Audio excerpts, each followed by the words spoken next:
Dear young girl students అందరికీ కూడా good morning. చాలా మంచి స్కూల్, రాగానే చాలా మంచి వాతావరణం కనిపిస్తుంది. ఇప్పుడు మీ హెచ్ఎం ప్రజెంట్ చేసిన దాని ప్రకారం కూడా ఎంతో మంచి ఘనకీర్తి కలిగిన పాఠశాల. 1966లో ఎస్టాబ్లిష్ అయిందంటే ఆల్మోస్ట్ ఇప్పుడు మీరు 60 years కంప్లీట్ చేసుకున్నారు. స్ట్రెంత్ కూడా చాలా బాగుంది, మంచి ప్రెజెంట్ వాతావరణం కనిపిస్తుంది.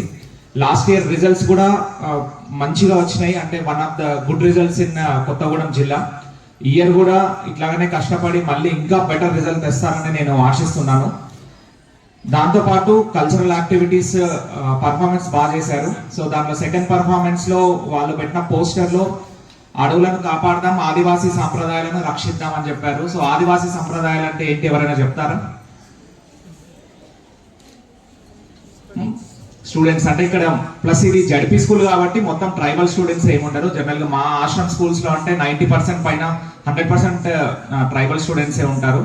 ఇక్కడ కూడా హెచ్ఎం గారు చెప్తున్న దాన్ని బట్టి అట్లీస్ట్ ఒక 80 నుంచి 100 మంది దాకా ఉన్నారు అని చెప్తున్నారు.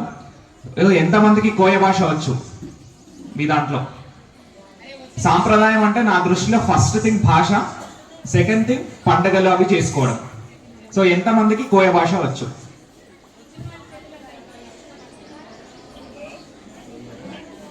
నేను కూడా బయట వాడిని, నాకు కూడా మొత్తం డీప్ గా ఏం రాదు. సో జస్ట్ నేను మళ్ళీ ఏమన్నా క్వశ్చన్ అడుగుతారని భయపడుతుండొచ్చు.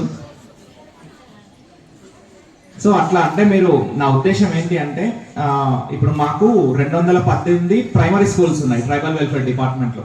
సో నేను చర్లాలో ఉన్న ఒక మారుమూల ఆదివాసీ గ్రామానికి వెళ్ళాను. సో అక్కడ ఉన్న వాళ్ళంతా కూడా ఆదివాసీలే.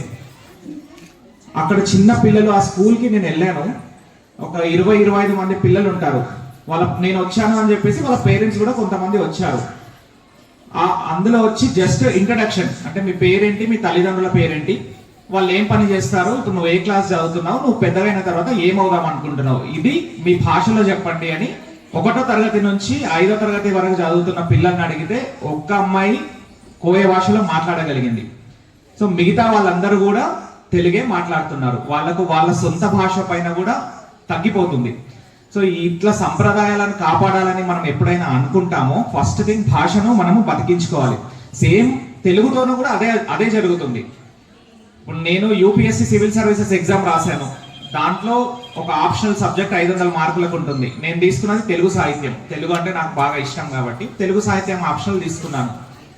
దాంట్లో మేము చదువుతా ఉంటే ఇప్పటికే అంటే 2018-19కి వచ్చేసరికి తెలుగు భాషలో 25% ఆంగ్ల పదాలు వచ్చేసినాయి. ఇప్పుడు మీరు ఎవరైనా అక్కడికి వచ్చి ఒక్క నిమిషం చిన్న మీ అమ్మ గురించి, ఒక చందమామ గురించి, లేకపోతే మీ పాఠశాల గురించి ఒక్క నిమిషం తెలుగులో మాట్లాడాలి అంటే ఎంతమంది మాట్లాడగలుగుతారు? ఒక్క ఆంగ్ల పదం కూడా రావద్దు మళ్ళీ ఆ 1 minute మాట్లాడే దాంట్లో. టీచర్స్ ఇక్కడ అంటే ఏ దానికైనా స్కూల్లో మనం నేర్పించింది లైఫ్ లాంగ్ క్యారీ అవుతుంది. వాళ్ళ లోపల ఎలాంటి మార్పులు తీసుకురావాలన్నా అది ఖచ్చితంగా స్కూల్లోనే అవుతుంది. కాబట్టి ఈ సంప్రదాయాలను అంటే ఆదివాసీ సంప్రదాయాలు కానీ మన తెలుగు సంప్రదాయాలు కానీ పేరెంట్స్ కూడా ఉన్నారు కాబట్టి ఏది బతికించాలన్నా కూడా బడిలోనే అవుతుంది, ఇంట్లోనే అవుతుంది. కాబట్టి దయచేసి అందరూ భాషను రక్షించండి వీలైనంత వరకు. అంటే ఇప్పుడు ఇంగ్లీష్ మీడియంస్ వచ్చినప్పుడు ఇంగ్లీష్ ఈజ్ వెరీ ఇంపార్టెంట్. ఎందుకంటే మనము మన ఫ్యూచర్ అంతా కూడా అంటే కెరీర్ గ్రోత్, కెరీర్ పాత్ అంతా కూడా ఇంగ్లీష్ పైన డిపెండ్ అవుతుంది. కాబట్టి స్కూల్స్ చాలా వరకు స్ట్రిక్ట్ గా స్కూల్లో ఉన్నంత వరకు ఇంగ్లీషే మాట్లాడాలి అన్న కండిషన్ పెట్టుకొని పనిచేస్తాయి. That is a good thing. But at least ఆ తెలుగు సబ్జెక్ట్ చెప్తున్న తెలుగు పీరియడ్ లో అయినా, లేకపోతే ఇంట్లో ఉన్నప్పుడు పేరెంట్స్ తో అయినా వాళ్ళ మాతృభాష మాట్లాడితేనే, వాళ్ళ పండుగలన్నీ కరెక్ట్ గా చేసుకుంటేనే మన సంస్కృతి నిలబడుతుంది. కాబట్టి దయచేసి ఈ విషయంలో అందరూ కూడా వాళ్ళ వంతు కృషి చేయాలని కోరుతున్నాను. తర్వాత ఇప్పుడు స్టూడెంట్స్ మీకు జనరల్ గా ఇప్పుడు ఎగ్జామ్స్ గురించి లేకపోతే అట్లా మాట్లాడాలి అంటే March 21 నుంచి ఎస్ఎస్సి ఎగ్జామ్స్ ఉండబోతున్నాయి. తర్వాత కూడా మిగతా వాళ్ళందరికీ కూడా ఉంటాయి. జనరల్ గా అంటే చెప్పాలి అంటే ఇప్పుడు నేను కూడా ఒక పెద్ద ఎగ్జామ్ రాసే వచ్చాను. సో ఆ ఎగ్జామ్ జర్నీ మాకు ఒక ప్రిలిమ్స్ అనే ఒక ఎగ్జామ్ ఉంటుంది, మెయిన్స్ అనే ఒక ఎగ్జామ్ ఉంటుంది, తర్వాత ఇంటర్వ్యూ ఉంటుంది. ప్రిలిమ్స్ స్టార్ట్ అవ్వడానికి ముందు 1 year నుంచి కూడా మనం ప్రిపరేషన్ స్టార్ట్ చేస్తాం జనరల్ గా. ఎందుకంటే ఆ ఇయర్ మొత్తం కూడా కరెంట్ అఫైర్స్, ప్రపంచంలో జరిగే విషయాలు, దేశంలో జరిగే విషయాలు అన్ని కూడా సబ్జెక్టులతో లింక్ చేసి క్వశ్చన్స్ వస్తాయి. కాబట్టి ప్రిపరేషన్ ఒక వన్ ఇయర్ నుంచే స్టార్ట్ అవుతుంది, ముందు నుంచి ఎగ్జామ్కి. తర్వాత ప్రిలిమ్స్ తర్వాత ఒక 3-4 నెలలకు మెయిన్స్ ఉంటుంది. దాంట్లో సెలెక్ట్ అయితే మళ్ళీ 3-4 నెలలకు ఇంటర్వ్యూ ఉంటుంది. మళ్ళీ రిజల్ట్ వచ్చేదాకా ఒక 2-3 నెలలు పడుతుంది. సో ఒక్క అటెంప్ట్ ఇచ్చి, సివిల్స్ ఎగ్జామ్లో ఒక అటెంప్ట్ ఇచ్చి దాని రిజల్ట్ తెలుసుకోవడానికి 2 సంవత్సరాలు పడుతుంది. సో ఈ 2 సంవత్సరాలు నేను చేసిన జర్నీలో నాకు ఏదైతే నిజంగా అంటే చదివేటప్పుడు ఒకసారి మంచిగా అనిపిస్తుంది, ఒకసారి మంచిగా అనిపించదు, ఒకసారి బాగా ఒత్తిడి అనిపిస్తుంది, ఒకసారి ఎందుకు రాస్తున్నాం అనిపిస్తుంది. సో ఇవన్నీ కూడా ఎత్తుపల్లాలన్నీ చూసి వచ్చాను కాబట్టి 2 విషయాల్లో మనము ఈ స్టేజ్ నుంచే కొంచెం అంటే 8th, 9th, 10th ఎస్పెషల్లీగా ఈ 8th, 9th, 10th నుంచే ఏ విషయాలపైన మనం కొద్దిగా అవగాహన పెంచుకుంటే తర్వాత మీరు చూస్ చేసుకున్న పాత్లో వచ్చే ఎత్తుపల్లాలను మీరు సులభంగా ఎదుర్కోగలరు అనుకుంటే 2 విషయాలు నాకు అర్థమైన ఏంటి అంటే, ఒకటి హార్డ్ వర్క్. అంటే చాలా దగ్గర హార్డ్ వర్క్ చేయకూడదు, స్మార్ట్ వర్క్ చేయాలి అట్లా ఇట్లా అంటారు. బట్ స్మార్ట్ వర్క్ అనేది ఓన్లీ ప్రిపరేషన్ కోసం. అంటే నువ్వు టైం టేబుల్ వేసుకోవడము, బుక్స్ చూస్ చేసుకోవడము, మెటీరియల్ చూస్ చేసుకోవడము, ఆన్సర్స్ ప్రాక్టీస్ చేయడము, ఇట్లాంటి వాటికే స్మార్ట్ వర్క్. అంటే నీ గురించి నీకు తెలుస్తుంది కాబట్టి నువ్వు ఏ సబ్జెక్ట్ లో స్ట్రాంగ్ ఉన్నావు, వీక్ ఉన్నావు, ఈ అనలైజేషన్ పార్ట్ ఉంటుంది కదా, analysation and preparation for your schedule అనేది మాత్రమే స్మార్ట్ వర్క్. దాని తర్వాత హార్డ్ వర్క్ కు మించిన సబ్స్టిట్యూషన్ లేదు. ఖచ్చితంగా మీరు ఆ పాఠంలో ఆ లెసన్ లో ఉన్న 4 క్వశ్చన్లు చదవాలి అంటే 4 క్వశ్చన్లు చదవాల్సిందే, సొంతంగా చదవాల్సిందే, నేర్చుకోవాల్సిందే, రాసి గుర్తుపెట్టుకోవాల్సిందే. కాబట్టి ఎవరైనా సరే మీకు ఇన్ ఫ్యూచర్ కూడా అంత హార్డ్ వర్క్ ఎందుకు చేస్తున్నావు, పొద్దు నుంచి నైట్ దాకా అంత కష్టపడి ఎందుకు చదువుతున్నావు అంటే ఒక్కసారి ఆలోచించుకోండి. హార్డ్ వర్క్ అయితే తప్పదు, దాన్ని కొంచెం మనం సులభతరం చేసుకోవడానికి కొంచెం ప్లానింగ్ ఉంటే సరిపోతుంది, కానీ హార్డ్ వర్క్ సబ్స్టిట్యూషన్ లేదు. ఖచ్చితంగా అందరూ కష్టపడి చదవాల్సిందే. సెకండ్ థింగ్ ఏంటంటే respect to time. Saturday PTM పెడతామని చెప్తున్నారు. ఆ పేరెంట్ టీచర్స్ మీటింగ్ కి పేరెంట్స్ వచ్చినప్పుడు కూడా వాళ్ళతో కూడా ఇట్లా కెరీర్ పాత్ ఇట్లా ఉంటుంది, మీ పిల్లల్ని ఇది చేస్తే బాగుంటుంది, అది చేస్తే బాగుంటుంది. ఎందుకంటే ఎవ్రీ ఇయర్ పిల్లలు వస్తారు, ఎవ్రీ ఇయర్ ఒక ఎస్ఎస్సి పాస్ అవుట్ అయిపోతుంది, రిజల్ట్స్ మంచిగా వస్తున్నాయి. బట్ ఈ ఎక్స్ట్రా బాధ్యత కూడా ఎప్పుడైతే టీచర్స్ హెచ్ఎం ఆధ్వర్యంలో తీసుకుంటారో అప్పుడు నిజంగా వాళ్ళు కెరీర్ పాత్ చూస్ చేసుకోవడంలో హెల్ప్ చేసిన వాళ్ళు అవుతాం. కాబట్టి ఈ విషయంలో కూడా హెచ్ఎం అండ్ టీచర్స్ అందరూ కొద్దిగా చొరవ తీసుకోవాలని కోరుకుంటున్నాను. సో ఇంకా కూడా ఏమైనా సమస్యలు ఉంటే ఇక్కడ అంటే మేము ఓన్లీ ట్రైబల్ వెల్ఫేర్ డిపార్ట్మెంట్ అనే కాదు, ఎడ్యుకేషన్ ఐఎమ్ ఆల్వేస్ నాకు ఎప్పుడు అంటే మా బోత్ పేరెంట్స్ అమ్మ నాన్న ఇద్దరు కూడా టీచర్సే కాబట్టి బై బర్త్ నుంచి ఆ ఫ్యామిలీలో పెరిగాను కాబట్టి ఎడ్యుకేషన్ డిపార్ట్మెంట్ అంటే కొంత ఇంట్రెస్ట్గా ఉంటుంది. తర్వాత మేము ఇప్పుడు ఇంకొక విషయము, ఈ పిల్లలంతా కూడా 10th క్లాస్ తర్వాత ఇంటర్ వెళ్తారు. ఇంటర్లో ఉన్నప్పుడే ఫస్ట్ టైం ఒకవేళ వాళ్ళు ఎంసెట్ రాయాలనుకున్నా, ఐఐటి రాయాలనుకున్నా, నీట్ రాయాలనుకున్నా ఫస్ట్ టైం కంప్లీట్గా ఆబ్జెక్టివ్ పేపర్స్ ఉండే ఎగ్జామ్ వాళ్ళు రాసేది ఇంటర్ లాస్ట్లో. అసలు ఇప్పటిదాకా అంటే మా పిల్లలు కానీ ఈ పిల్లలు కానీ ఎవరు కూడా ఓఎంఆర్ షీట్ని చూడలేదు, ఓఎంఆర్ పైన ఒక ఎగ్జామ్ కూడా రాయలేదు. దీనికోసం ప్రతిభా ప్రోత్సాహక పరీక్ష అని ఒకటి ట్రైబల్ వెల్ఫేర్ స్టూడెంట్స్కి పెట్టబోతున్నాము. ఆ క్వశ్చన్ పేపర్ మొత్తం తెలుగు నుంచి సోషల్ దాకా 25 క్వశ్చన్స్ ఈచ్, 150 మార్క్స్, అన్ని ఎస్ఎస్సి సిలబస్ పైనే ఉంటాయి. వాళ్ళకు రివిజన్ చేసినట్టు ఉంటుంది, ఆబ్జెక్టివ్ పేపర్ ఎట్లా చేయాలని వస్తుంది, ఓఎంఆర్ పైన వాళ్ళు ఒత్తిడి లేకుండా రాయడం అలవాటు చేసుకుంటారని అది కూడా ఒకటి ప్లాన్ చేస్తున్నాము. Will give that question paper to ZP girls school also. So ఇది కూడా వాళ్ళకి యూస్ఫుల్ ఉంటుంది. సో ఎన్ని సమస్యలు ఉన్నా కూడా మీకు యాక్టివ్ హెచ్ఎం ఉన్నారు. ఇందాక మన ఐటీసీ చెంగల్రావు గారు చెప్తున్నారు హెచ్ఎం గురించి. అంటే పాస్ట్ 10 years నుంచి కూడా తను పనిచేస్తున్న అన్ని స్కూల్స్ లో పిల్లల కోసము ఎంత తపన పడుతుంది అని చెప్పేసి. సో నిజంగా ఒక స్కూల్ బాగుండాలి అంటే హెచ్ఎం ఆధ్వర్యంలో టీచర్స్ అంతా సక్రమంగా పనిచేస్తేనే బాగుంటుంది. So you have very good HM and staff కాబట్టి ఈ ఎస్ఎస్సి రిజల్ట్స్ తో పాటు పిల్లల ఓవరాల్ డెవలప్మెంట్ కోసం కూడా ప్లాన్ చేయాలి. దానికి నేను ఎప్పుడు సపోర్ట్ చేస్తానని తెలియజేస్తూ ముగిస్తున్నాను. నేను మాట్లాడిన టైం అయిపోయింది, మళ్ళీ ఆ మాట్లాడిన టైం ముందుకు వస్తుందా? సో ఎప్పుడే కానీ మనకు ఏదైనా డబ్బు పోతే డబ్బు వస్తుందేమో, ఏదైనా పోతే మళ్ళీ 100% వస్తుంది, కానీ ఒక్క సెకండ్ గడిచింది అంటే మళ్ళీ ఒక సెకండ్ ఎప్పటికీ రాలేదు. కాబట్టి టైంకి వాల్యూ ఇవ్వడము, అది చదువు విషయమే అనట్లేదు. చదువులోనే టైం వాల్యూ ఇవ్వాలి అని కాదు, మీరు చేస్తున్న ఏ పని అయినా సరే టైంకి వాల్యూ ఇవ్వడం నేర్చుకోండి. ఒక రొటీన్ని అలవాటు చేసుకోవడం నేర్చుకోవాలి. పొద్దున 6 గంటలకు లేస్తా అంటే 6 గంటలకు లేవు, 6:30కు లేస్తా అంటే 6:30కు లేవు, 7ంటికి లేస్తా అంటే 7ంటికి లేవండి. ఎప్పుడు లేసినా మీ ఇష్టం అది, కానీ రోజు కూడా అదే టైంకి లేవాలి.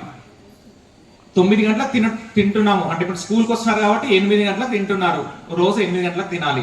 సాయంత్రం 7 నుంచి 9 దాకా నేను చదువుకోవాలి, దాంట్లో 7 నుంచి 7:30 8 దాకా ఈరోజు తెలుగు చదువుతాను అనుకుంటే అది చదువుకోవాలి. సో ఆ రొటీన్ ని మనం ఎప్పుడైతే ఏర్పాటు చేసుకుంటామో, సో ఆ రొటీన్ ని ఏర్పాటు చేసుకోవడంలో నీ స్మార్ట్ వర్క్ ఉండాలి, అది నీ బిల్లింగ్ తోనే చేయాలి. బట్ ఒక్కసారి ఆ రొటీన్ మనం అలవాటు చేసుకున్నాక ఆ టైంకి వాల్యూ ఇస్తూ వాటికి కరెక్ట్ గా సక్రమంగా పాటిస్తే మంచి సక్సెస్ చేస్తారు. సో ఇక్కడ ఉన్న టీచర్స్ కి నేను ఒక రిక్వెస్ట్ చేస్తున్నాను, ఆ ట్రైబల్ వెల్ఫేర్ అన్ని స్కూల్స్ లో కూడా we are going to implement career guidance వాళ్ళని ఒకటి ప్రిపేర్ చేయబోతున్నాము. సో ఇక్కడ నేను వచ్చాను కాబట్టి I'm willing to do that in ZP school also. So అది మీకు కూడా చేస్తాం మేము. ఏ స్కూల్కి వెళ్ళినా కూడా మీరు ఎట్లా చదువుతున్నారు, మీ ఎస్ఎస్సి ప్రిపరేషన్ ఎట్లా అవుతుంది, ఎంతమంది 10/10 తెస్తారు, ఎంతమంది ఇట్లాంటి క్వశ్చన్స్ చాలా తక్కువ అడుగుతాను. ఏ పిల్లల దగ్గరైనా పోయినా 8th 9th 10th పిల్లల్లో ఖచ్చితంగా నేను అడిగేది మీ గోల్ ఏంటి, అంటే మీరు పెద్దగా అయినాక ఏమవుదాం అనుకుంటున్నారు. స్కూల్లో ఒక 50 మంది ఆ క్లాస్లో పిల్లలు ఉన్నారంటే 30 మంది పిల్లలు ఆన్సర్ చెప్పారు. ఒక 20 మంది పిల్లలకు తెలుస్తుండొచ్చు, అందులో ఒక 10 మంది క్లారిటీగా చెప్తారు, నేను డాక్టర్ అవుదాం అనుకుంటున్నాను, పోలీస్ అవుదాం అనుకుంటున్నాను, టీచర్ అవుదాం అనుకుంటున్నాను. ఇవి ఎక్కువగా వస్తాయి. ఒక 10 మంది దాకా మాట్లాడగలుగుతారు. అందులో మళ్ళీ డాక్టర్ అవ్వాలంటే ఏం చదవాలి, టీచర్ అవ్వాలంటే ఏం చదవాలి, పోలీస్ అవ్వాలంటే ఏం చేయాలి అంటే ఒక్కరికి ఇద్దరికి కూడా తెలిసి ఉండట్లేదు. సో మనము వాళ్ళు ఈ పిల్లలంతా కూడా మన దగ్గర 10 సంవత్సరాలు 5 సంవత్సరాలు మనతో చదువుతూ ఉంటారు, టీచర్స్ కి బాగా అలవాటు పడిపోయి ఉంటారు. బట్ మనము టీచర్స్ ఎస్పెషలీగా మన రెగ్యులర్ జాబ్ లో పార్ట్ లాగా మనం వస్తున్నాము, వాళ్ళకి మంచిగా పాఠాలు చెప్తున్నాము, కరెక్షన్ చేస్తున్నాము, సజెషన్స్ చేస్తున్నాము. బట్ ఈ వేలో కూడా అంటే మీకున్న రెగ్యులర్ బాధ్యతలో పాఠాలు చెప్పడంతో పాటు వాళ్ళు ఫ్యూచర్ లో ఏమవుతే బాగుంటుంది, అసలు వాళ్ళకి ఏమేమి ఆప్షన్స్ ఉన్నాయి, వాళ్ళకు చాలా వరకు నేను చెప్తున్నాను. పేరెంట్స్ కూడా ఉన్నారు కాబట్టి 10th క్లాస్ తర్వాత మీ పిల్లల్ని ఏం చేస్తారు అంటే ఎంపీసీ బైపీసీ ఈ 2 ఆప్షన్స్ 90% ఆఫ్ పేరెంట్స్ పెట్టుకుంటారు. పిల్లలకు కూడా అట్లనే ఉంటుంది. ఎంపీసీ పోయే వాళ్ళంతా మ్యాథ్స్ కి ఇంపార్టెన్స్ ఇస్తారు, బైపీసీ పోయే వాళ్ళంతా కూడా బయో సైన్స్ కి ఇస్తారు, ఫిజిక్స్ కెమిస్ట్రీ ఎట్లా కావాలంటుందని చెప్పేసి. సో నేను కూడా అంతే, నేను ఎప్పుడైతే స్కూల్లో ఉన్నానో సేమ్ ఎంపీసీ చేద్దామని ముందే ఫిక్స్ అయ్యింది కాబట్టి మ్యాథ్స్ పైన ఎక్కువ ఫోకస్ అయిపోయింది. 2009లో నాది ఎస్ఎస్సి అయిపోయింది. 2018లో నేను సివిల్ సర్వీసెస్ ప్రిపరేషన్ స్టార్ట్ చేశాను. సో ఈ 9 సంవత్సరాలలో ఒక్కరోజు కూడా నేను సోషల్ బుక్ చదవలేదు. ఎప్పుడైతే స్కూల్లో సోషల్ ఉందో అది పాస్ అవ్వడానికి చదివామో అంతే.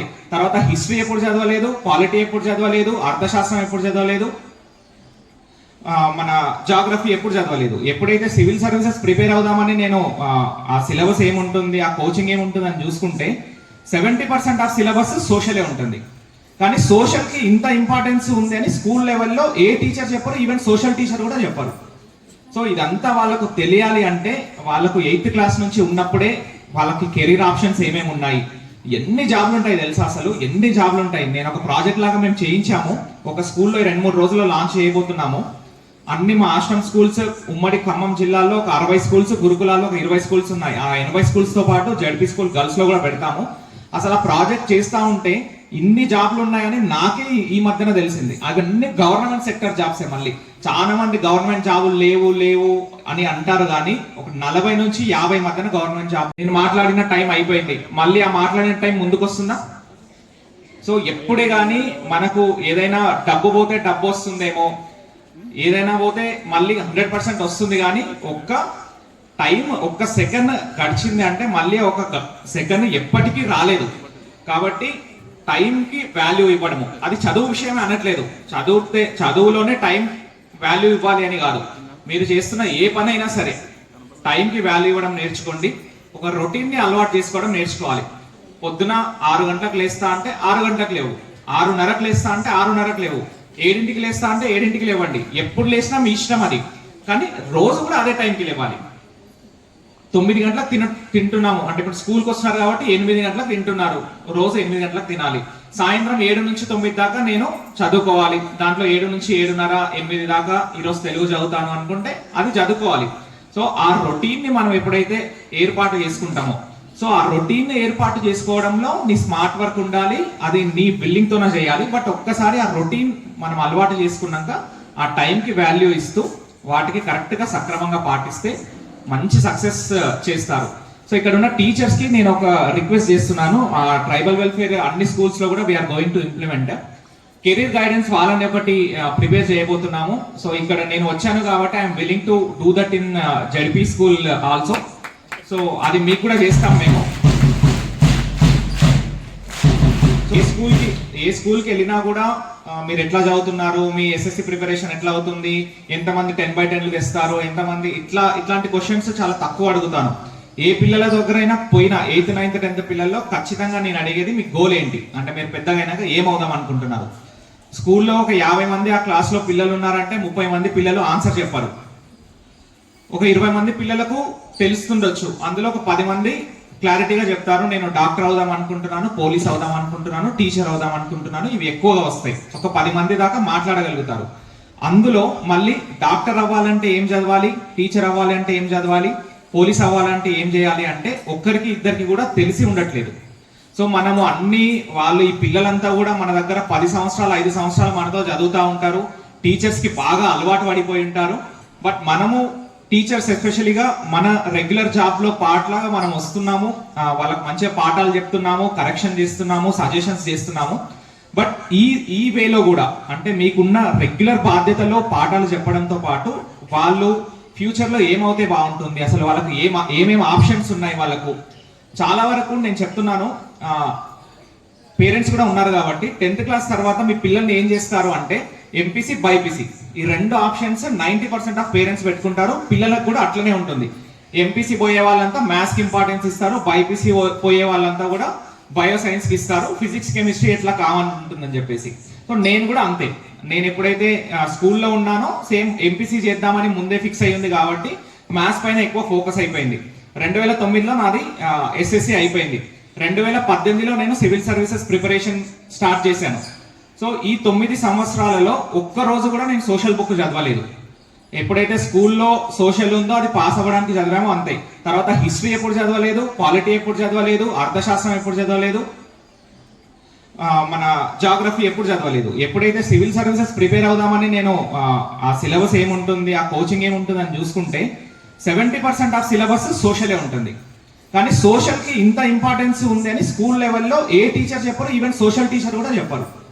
సో ఇదంతా వాళ్ళకు తెలియాలి అంటే వాళ్ళకు 8th క్లాస్ నుంచి ఉన్నప్పుడే వాళ్ళకి కెరీర్ ఆప్షన్స్ ఏమేమి ఉన్నాయి, ఎన్ని జాబ్లు ఉంటాయి తెలుసా, అసలు ఎన్ని జాబ్లు ఉంటాయి. నేను ఒక ప్రాజెక్ట్ లాగా మేము చేయించాము, ఒక స్కూల్లో 2-3 రోజుల్లో లాంచ్ చేయబోతున్నాము.